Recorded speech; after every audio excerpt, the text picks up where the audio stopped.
You're tuned into Life is a Sacred Journey. Every week, we bring a new perspective to aging and caregiving.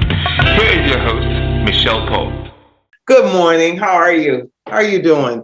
It's Friday morning and it's 8 o'clock and you have joined us here on Life is a Sacred Journey. It is my honor. I am your host, Micheal Pope, and every Friday morning at 8 a.m., we come here to Life is a Sacred Journey and to share conversation and ideas, and we bring authors and folks from around the community that are working with caregivers or caregivers or self-help and all of those things. So thank you so much, all of you in the virtual neighborhood of Life is a Sacred Journey, for coming back every Friday morning. And if you're new here, welcome. Welcome. So again, go get your cup of coffee, go get your juice, go get whatever you need, and welcome again. We have our candle lit every Friday morning for those who have passed on and those that are grieving.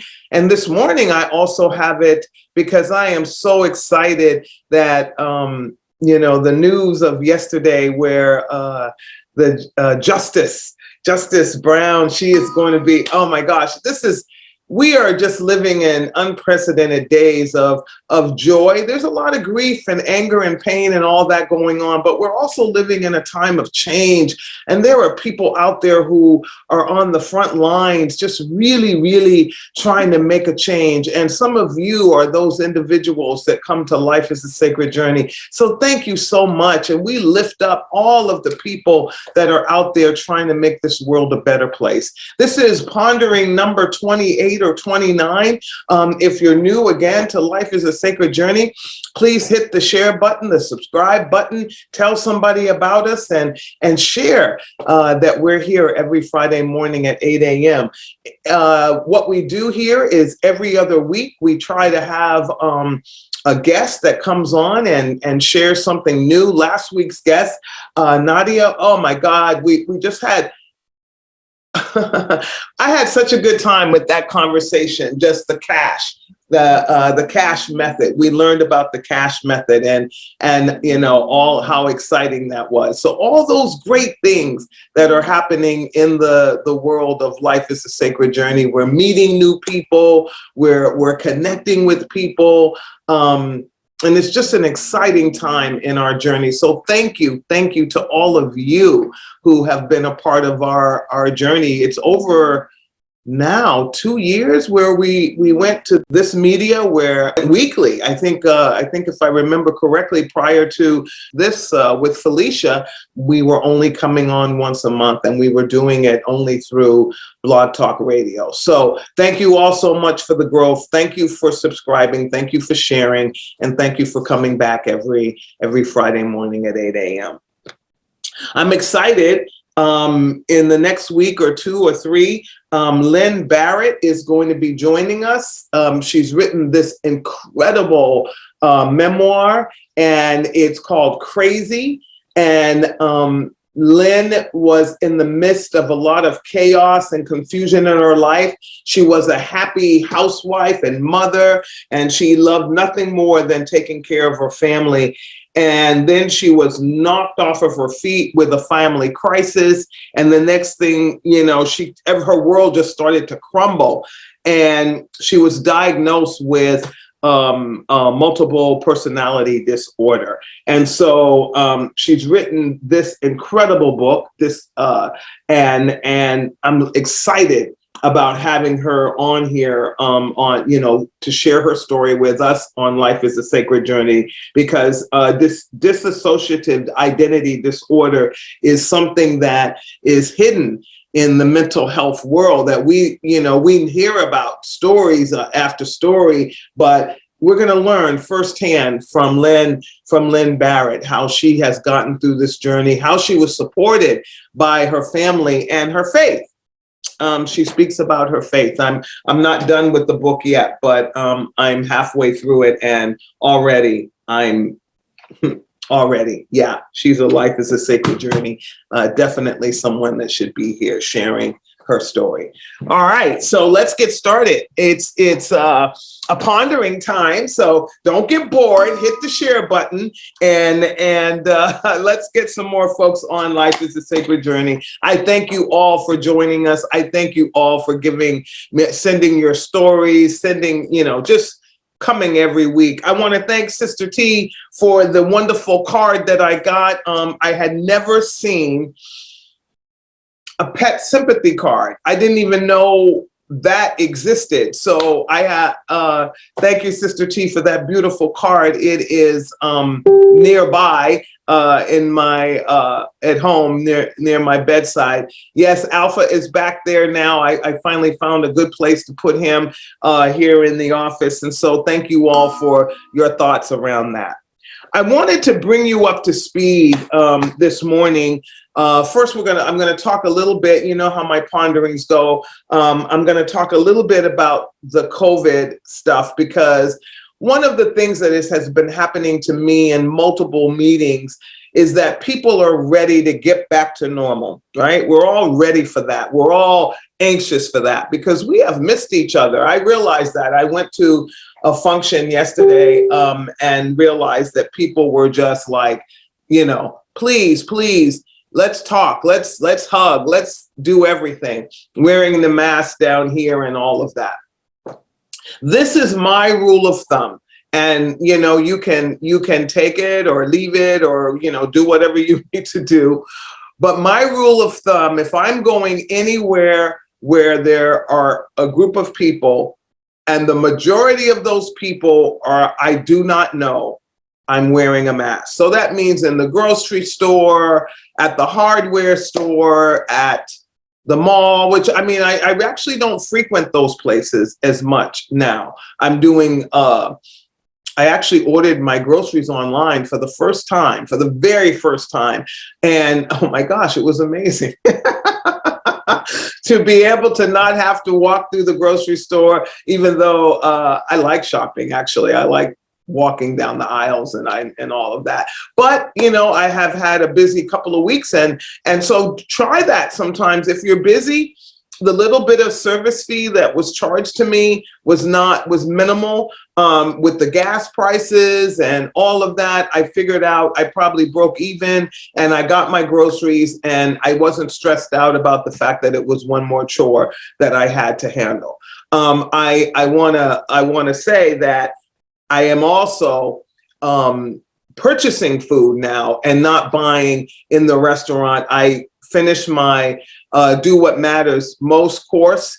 And that's one of my goals is to really stop eating in restaurants unless it's with, to meet somebody and really have an intentional relationship with, just to share and break bread with a friend. But I was eating a lot out just because I'm there and it's easier. And so I stopped doing that. And, I find I'm putting the money in the bank in a savings account, to see how much I am able to save, not going out to dinner. And anyway, so all of those little things are what's happening in my life right now this morning. But I also, again, want to get to this thing about COVID. So wear your mask if you're in a situation where you are with a lot of people outside in the public, going into a grocery store, going into those spots.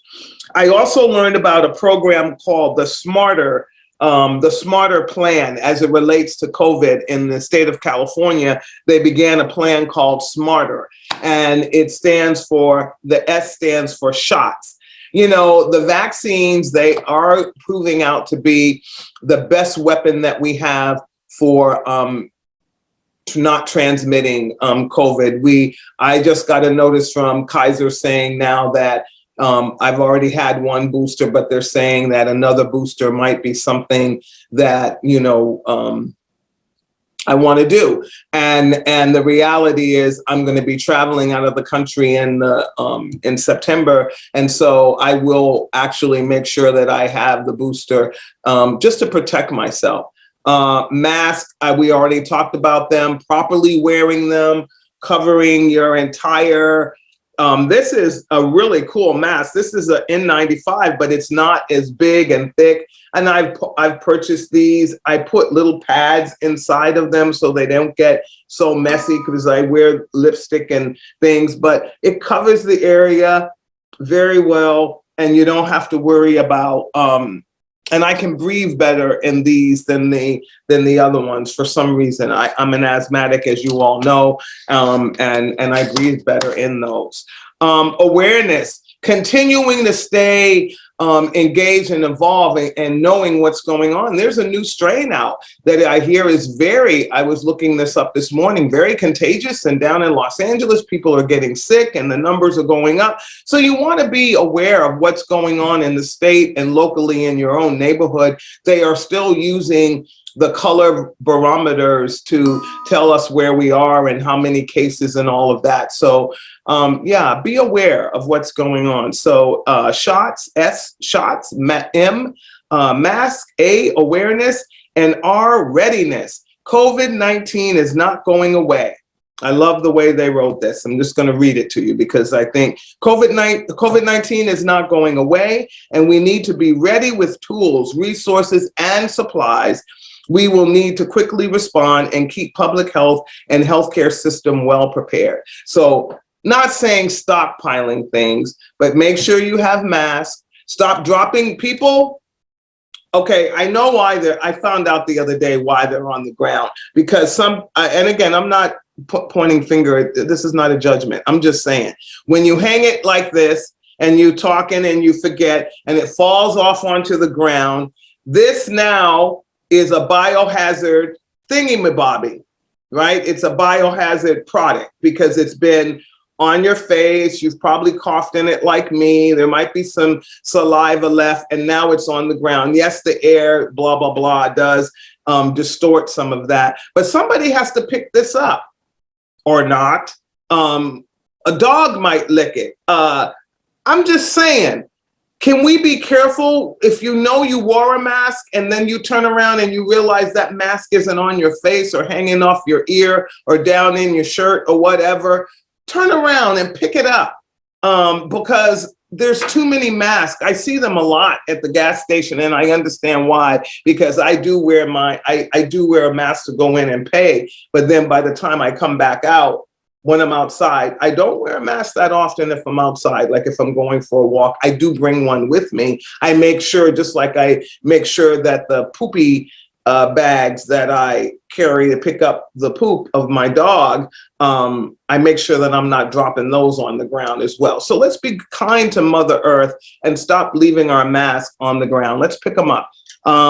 Because I've seen a lot of them. But readiness, and then testing, getting the right type of test, knowing, keeping, these emergency 15-minute tests, keeping at least 2 of them in your home so that if you feel like you've been exposed or you're starting to feel sick, it's not allergies, not a cold, not the flu, you can test yourself and feel better about it.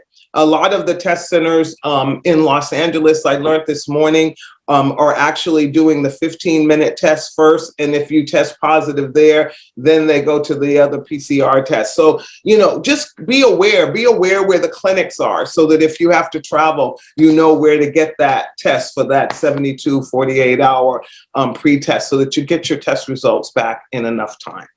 Education. California will continue to work, they say, to keep schools open and children safely in classroom for in-person instruction. The poor children, because we cannot vaccinate all children and kids, kids are so, they like to be with each other and play with each other and, play outside and so forth.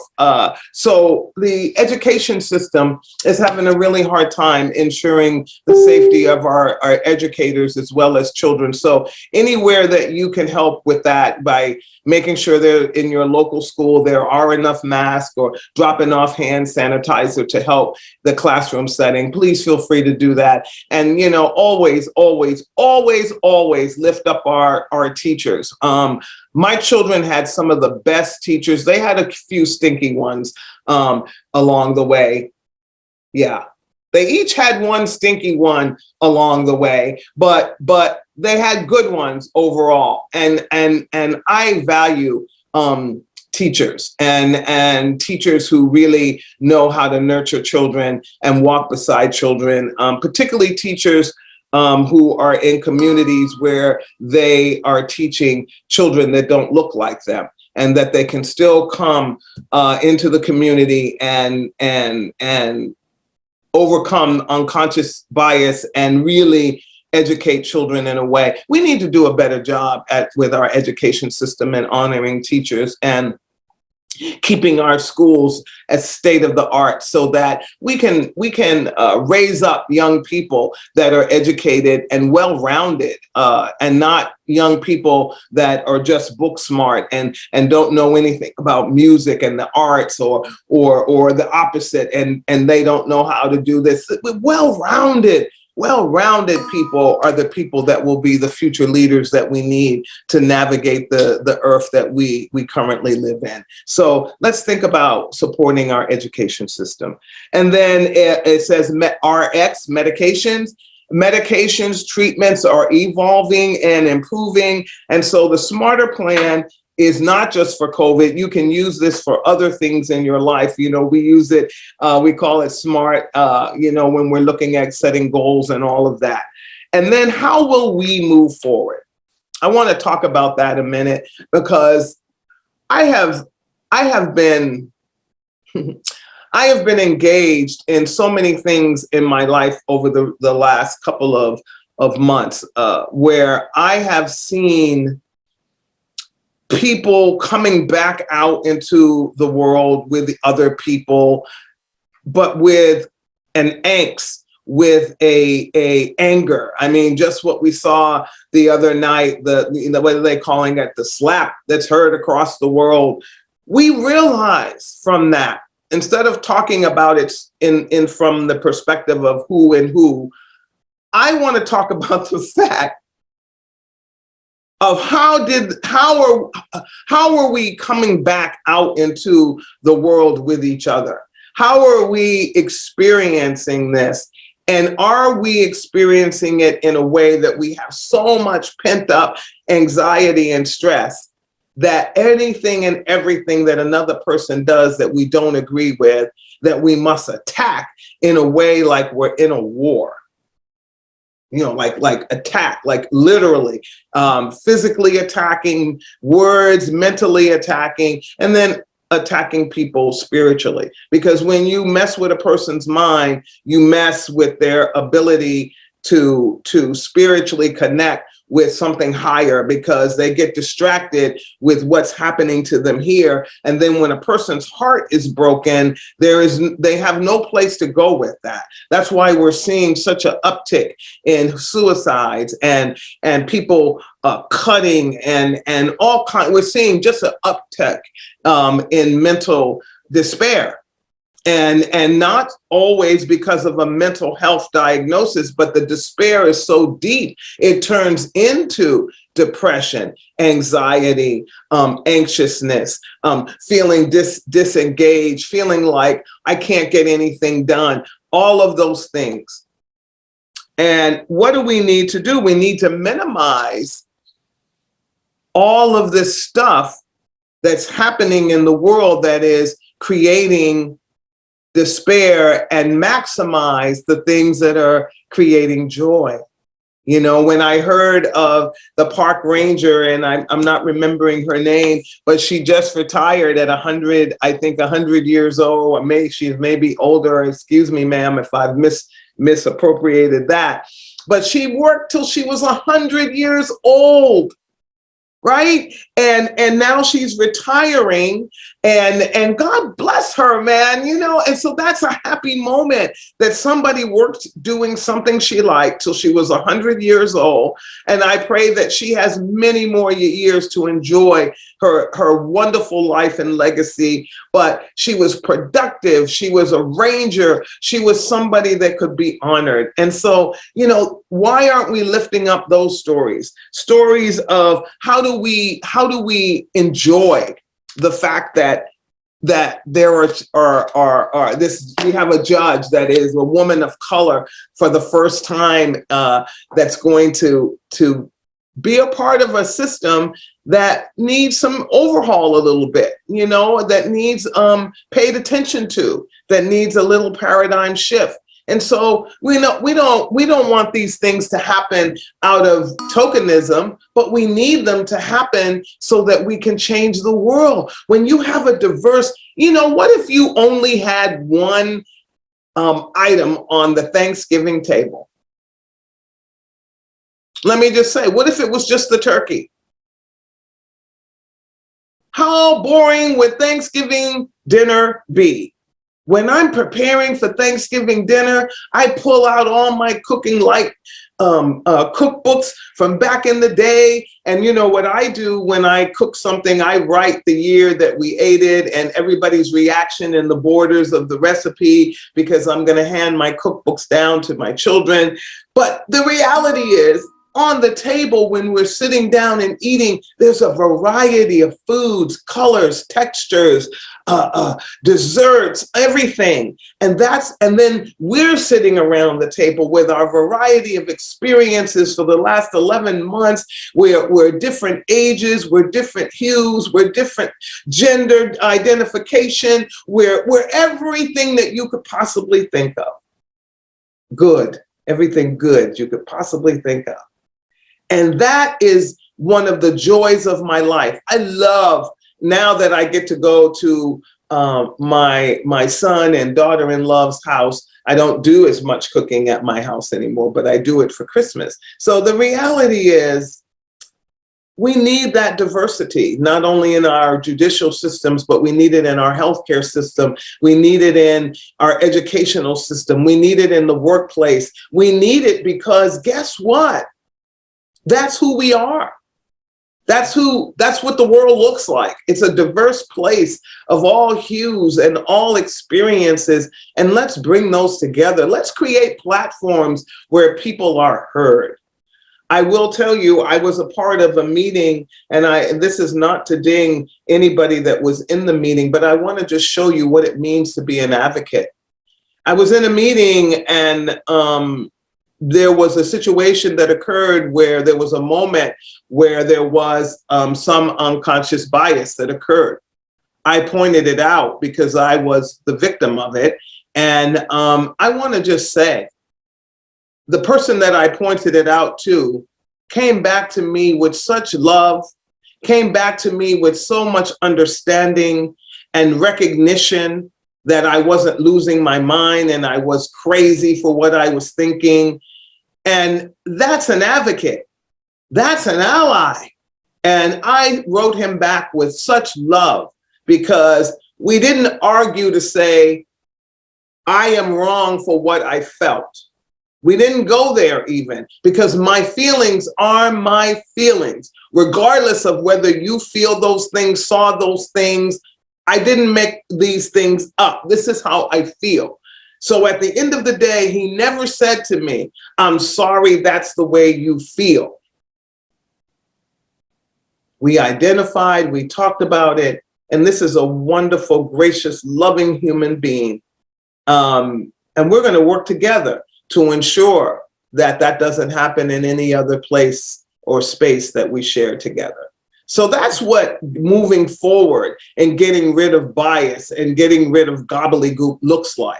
It means not getting into that space where you decide that that individual deserves to be snapped out of your existence. And it means being courageous enough to have the conversation with them in love, in respect, with dignity, and then figure out a way that together, when that situation occurs again, that you can be allies and advocates and courageous to change the paradigm of that gathering. So we're all in this together for real, for real. And we've got to figure out ways to do it well and better. Because when we don't do it well and better, we are teaching the next generation of individuals that are coming or growing up around us that this is the way you do it. You don't have respect for anybody. You dispose your old people, your children you don't believe. We helicopter you so that you don't even learn how to make decisions on your own. So when danger is upon you, you don't even know how to recognize it without the sound of a grown-up around you who is taking away your independence and freedom to make decisions on your own. All of that. We went from an era where it was, we were talking about this yesterday. I went to the Berkeley Lions Club. Shout out to the Berkeley Lions Club. I went to their luncheon and presented yesterday. And the reality is, I knew that I was in an era of, respect. That we respect each other no matter how we might feel about each other. When we come out into the world, we respect. And that's something that is missing, that we don't respect one another just for being. I have to respect the person in the store, even if they're being poopy. If I'm going out the door and I can hold the door for them, even if they ran their cart up into my heel, I have to hold the door for them, because we do not give back what we get. We have to show a different, higher. What did Michelle Obama said? We go higher. We go higher. And so that's what we need to do. We need to go higher. We need to respect each other. We need to love each other. We need to figure out a way that even if I disagree with you, that I don't have to tromp on you and make you feel less than. And even if I don't like you, I can respect you. The icing on the cake is like, and then the candles on the cake is love. So the cake by itself is respect, the icing is like, and the candles are love. So you still got to have the cake. You can't have like without respect. And you can't have love without like and respect. I like that. I just made that up. So, all those things are very, very important. So as you go into the weekend, this is what my gift to you. I want you to take care of yourself. I want you to think about your health and well-being. I want you to meditate on something bigger than yourself. I want you to know that we're moving forward, not into a place that is what is it? It's going to be messy for a minute, because we're moving into this new way of thinking with COVID and all of the things that have happened during COVID. The last 2 years have been very, very, very stressful.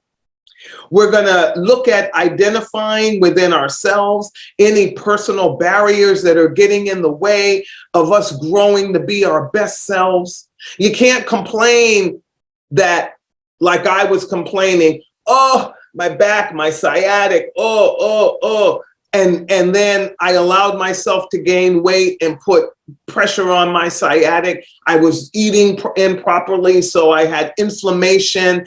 I could not keep complaining and not do something about it. I had to take the bull by the horn and do something myself, instead of just going to the doctor and saying, fix me. Because they would have fixed me.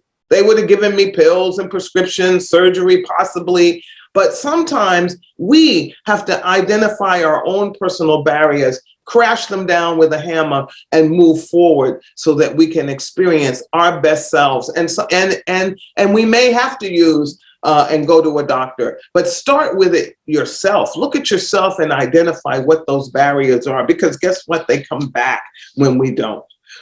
We want to, as I said, move forward to this new paradigm of self-love. And when we have self-love, then we move into the world a very different place. We want to make sure we reduce our personal stress. I found out anytime I'm stressed, I want to eat. Go figure. And I don't want to eat anything that's good. My new thing, though, that now when I'm hungry or I'm stressed out and I need something sweet, I go and bake a sweet potato. And that really helps me because I get that sweet and then I put some butter on it, you know. And guess what? If I'm going to eat it, I'm going to eat butter. I'm not eating any substitute. A baked sweet potato is so delicious. And I eat the skin because I wash the skin really good. And I eat the skin as well. The whole doggone thing. And the sugar from it, because it's natural sugar, and it's a potato, so it comforts my belly and the stress diminishes a little bit. But, you know, we also have to take steps to manage our stress. And I think a lot of that has to do with setting goals, you know, setting goals around stress. My new thing is, you know, anytime I'm starting to feel like I'm stressed out, I'm going to get up and I'm going to go for a walk. I'm just going to go get up and go and get some fresh air because I find I do better when I have when I take in fresh air. So we've come to the end of the time of our pondering this morning. I pray that you are doing well. I know that this has been a chaotic season for many, many, many of us. We've had losses in our families. You know, this from from June of 2021. I've had more loss than I could ever have imagined 2021 would do. I was sucker punched so many times. But, you know, I'm still here. You're still here.